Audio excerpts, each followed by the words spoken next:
पाकिस्तान और अफगानिस्तान के दरमियान फौरी जंगबंदी पर इत्तेफाक। कतर की मेजबानी और तुर्की की सालिसी में दोनों मुल्कों के दोहा में 13 घंटे मुज़ाकरात हुए। कतर की वजारत खारजा के एलामी के मुताबिक फरीकैन ने न सिर्फ फौरी जंगबंदी पर रजामंदी जाहिर की, बल्कि दो तरफा अमन इस्तेहकाम के लिए मुस्तकिल तरीकाकार वज़ा करने पर भी इत्तेफाक किया। दोनों मुल्क आइंदा दिनों में फॉलो अप इजलास करेंगे ताकि जंगबंदी के निफाज और उसके पायदार तसलसल को यकीनी बनाया जा सके। ये इकदाम सलामती और इस्तेहकाम के फरोग में मददगार साबित होंगे। अहम पेशरफ सरहदी कशीदगी के खात्मे और खित्ते में पायदार अमन के कयाम की बुनियाद रखेगी। नायब वजीर आजम इसहाक डार का मुआहदे का खैर मकदम, कहा मुआहदा सही सम्त में पहला कदम है। कतर और तुर्की के तामीरी किरदार को सराहते हैं, एक ठोस और काबिल तस्दीक निगरानी के तरीकाकार के कयाम के मुंतजर हैं। मजीद जानों के ज़िया को रोकने के लिए तमाम कोशिशें बरूए कार लाना जरूरी है।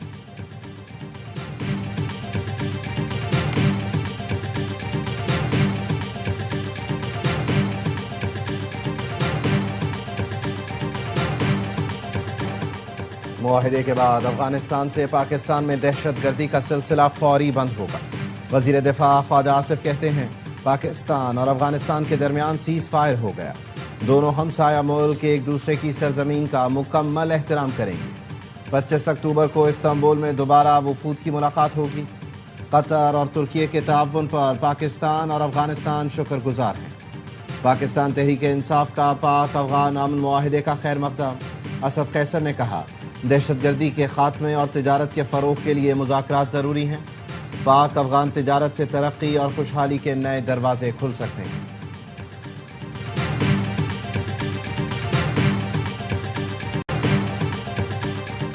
वजीर आजम शहबाज शरीफ और सदर मुस्लिम लीग नून नवाज शरीफ की जाती उम्रा में मुलाकात। वजीर आजम ने नवाज शरीफ को अफगानिस्तान से कतर में होने वाले मुआहदे से मुतालिक ब्रीफ किया। मुलाकात में मौजूदा मुल्की और सियासी सूरत हाल पर तबादला ख्याल किया गया। वजीर आजम शहबाज शरीफ से वजीर दाखिला की मुलाकात। मोहसिन नकवी ने मुल्क में अमन व अमान की सूरत हाल पर ब्रीफिंग दी।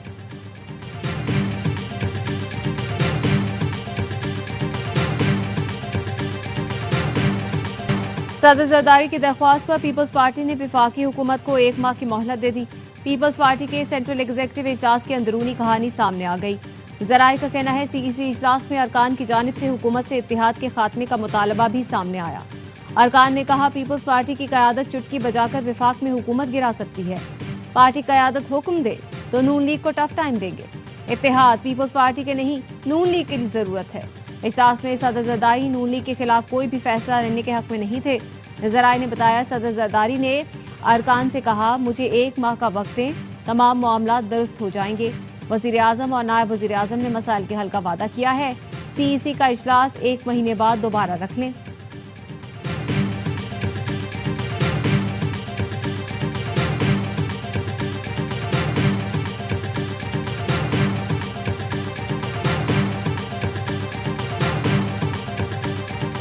गंदम की खरीदारी कीमत 3,500 रुपये फी मन मुकर्रर। गंदम की बैनुसूबाई नकलो हरकत पर कोई पाबंदी नहीं होगी। हुकूमत ने गंदम पॉलिसी 2025-26 की मंजूरी दे दी। वजीर आजम की जेर सदारत गंदम पॉलिसी से मुतालिक आला सतह इजलास।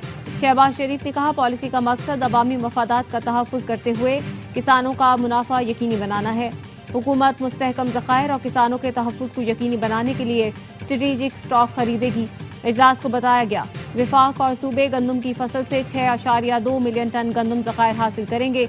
वजीर आजम ने इत्तेफाक राय पर मबनी पॉलिसी तैयार करने में सूबाई हुकूमतों के ताउन को सराहा।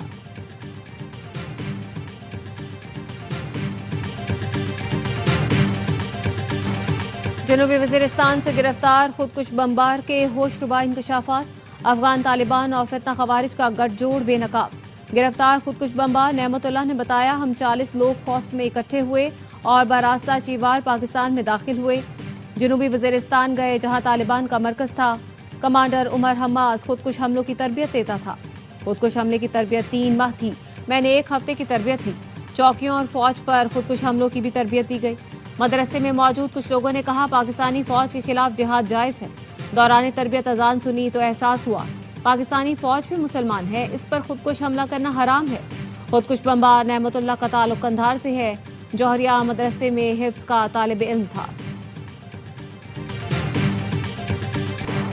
फितना हिंदुस्तान का इंतहाई मतलूब दहशतगर्द जमील उर्फ टैटक हलाक। जराये के मुताबिक जमील उर्फ टैटक जिला पंजगोर का रिहायशी और पंजगोर बुलेदा समेत मुतादिद इलाकों में दहशतगर्द कार्रवाइयों में मुलव्वस था।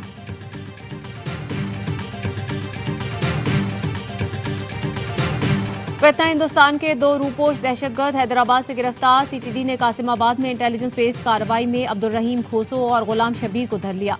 गिरफ्तार दहशतगर्दों के कब्जे से असलहा, टेरर फाइनेंसिंग फंड की रकम, अहम दस्तावेजात बरामद। सीटीडी का कहना है असलहा अप्रैल में सीटीडी गाड़ी पर फायरिंग के लिए इस्तेमाल हुआ था। पाक फजाइया की जदीद तरीन JF-17 थंडर ब्लॉक 3 लड़ाका तैयारे आजरबाईजान पहुंच गए। शाहीनों की आजरबाईजान तक नॉन स्टॉप फ्लाइट। दौरान परवाज IL-78 टैंकर से रिफ्यूलिंग की सलाहियत का भी अमली मुजाहरा किया गया। ISPR के मुताबिक पाक फजाइया का दस्ता 2 तरफा तरबियती फजाई जंगी मश्क इंडस शील्ड अल्फा में शिरकत करेगा। सदर ट्रंप की पॉलिसियां बादशाहत की जानिब गामजन है। अमरीका में सदर ट्रंप के खिलाफ नो किंग रैलियां, बादशाहत नामंजूर के नारे। Washington DC, New York, Chicago, Seattle, Miami और लॉस एंजलिस में मुजाहिरीन सड़कों पर निकल आए। मुजाहिरीन का कहना था सदर ट्रंप बदअमनी के नाम पर फौज भेजकर शहरों पर कब्जा करना चाहते हैं। ट्रंप इंतजामिया ने नो किंग रैलियों को अमरीका मुखालिफ एहतजाज करार दे दिया। सदर ट्रंप ने भी बादशाह बनकर दिखा दिया। मुजाहिरीन पर कचराबारी कर दी। सदर ट्रंप ने दिलचस्प AI वीडियो शेयर कर दी।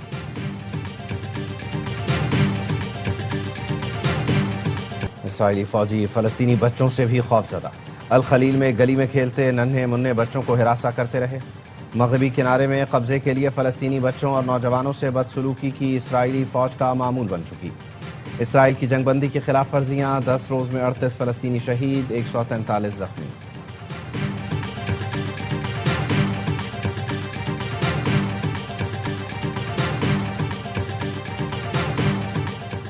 जंग बंदी मुआहदे की कोई खिलाफवर्जी नहीं की। हमास ने अमरीकी महकमा खारजा का दावा मुस्तरद कर दिया। हमास ने कहा अमरीका इसराइल के बयानियों को दोहराना बंद करे। तमाम इल्जाम सरासर झूठ और बेबुनियाद हैं। अमरीकी महकमा खारजा ने बयान में कहा था कि हमास गजा में शहरियों पर हमले की मंसूबाबंदी कर रही है जो अमन मुआहदे की खिलाफवर्जी होगी।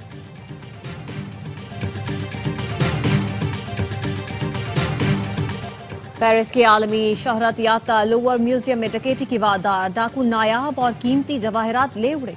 लुटेरों ने मालबर्दा लिफ्ट के जरिए अपोलो गैलरी तक रसाई हासिल की। खिड़कियां तोड़कर अंदर दाखिल हुए। नेपोलियन और मलका जोसेफिन के जवाहरात से 9 बेशकीमत जेवरात चोरी कर ली, जिनमें हार, ब्रोश और ताज शामिल हैं। म्यूजियम को आर्जी तौर पर बंद कर दिया गया। डाकुओं की तलाश जारी।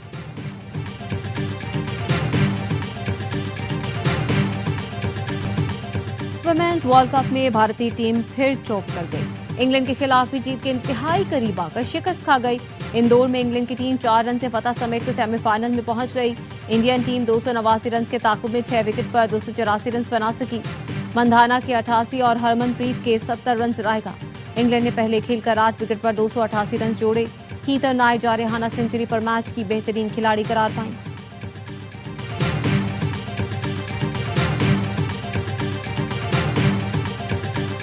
सुपरस्टार फुटबॉलर रोनाल्डो के प्रोफेशनल करियर का 949वां गोल। अल नस्र ने अल फतह को 5-1 से आउट क्लास कर दिया। मैच के बाद रोनाल्डो के जश्न की वीडियो सोशल मीडिया पर वायरल हो गई। कोयटा में मौसम सरमा ने दस्तक दी थी। अक्टूबर के पहले हफ्ते में पड़ने वाली अचानक सर्दी ने शहरियों को गर्म कपड़ों की खरीदारी पर लगा दिया। रिवायती लंडा बाजार हो या इतवार बाजार, दुकानों और पथारों पर रश, जर्सी, जैकेट और शॉलों की खरीदारी।